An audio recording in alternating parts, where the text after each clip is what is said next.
আসসালামু আলাইকুম দর্শক, এবারের জাতিসংঘের সাধারণ পরিষদের অধিবেশনে প্রধান উপদেষ্টা ডক্টর মোহাম্মদ ইউনূস বাংলাদেশকে নিয়ে গেছেন এক অনন্য উচ্চতায়। বাংলাদেশের ইতিহাসে তার আগে এমন নজির নেই। এবারের সাধারণ পরিষদের অধিবেশনে মার্কিন প্রেসিডেন্ট জো বাইডেন,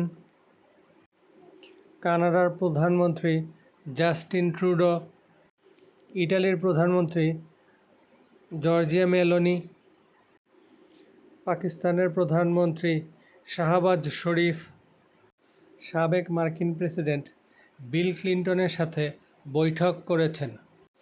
এছাড়াও ব্রাজিলের president Luiz Inacio Lula da Silva, বিশ্বব্যাংকের প্রেসিডেন্ট অজয় বাঙ্গা, জাতিসংঘের মানবাধিকার সংস্থার প্রধান ভলকার তুর্ক, আন্তর্জাতিক মুদ্রা তহবিলের ব্যবস্থাপনা পরিচালক ক্রিস্টালিনা জর্জিয়েভা,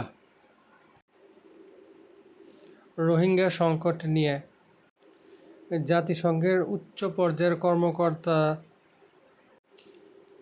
মিয়ানমার বিষয়ক জাতিসংঘ মহাসচিবের বিশেষ দূত জুলি বিশপ, জাতিসংঘের শরণার্থী বিষয়ক হাই কমিশনার ফিলিপো গ্র্যান্ডির সঙ্গে বৈঠক করেন।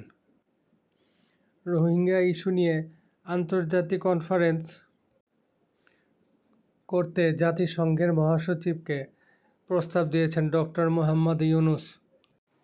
সর্বোচ্চ সংখ্যক বিশ্ব নেতার সঙ্গে তিনি বৈঠক করেছেন। এই ঘটনাকে নজিরবিহীন বলছেন আন্তর্জাতিক সম্পর্ক বিশ্লেষকরা। দর্শক, বাংলাদেশের ইতিহাসে কোনো দেশপ্রধানের এমন নজির এখন পর্যন্ত নেই। ডক্টর মোহাম্মদ ইউনূস আবারও একটি মাইলফলক সৃষ্টি করলেন। সাথে থাকার জন্য ধন্যবাদ দর্শক।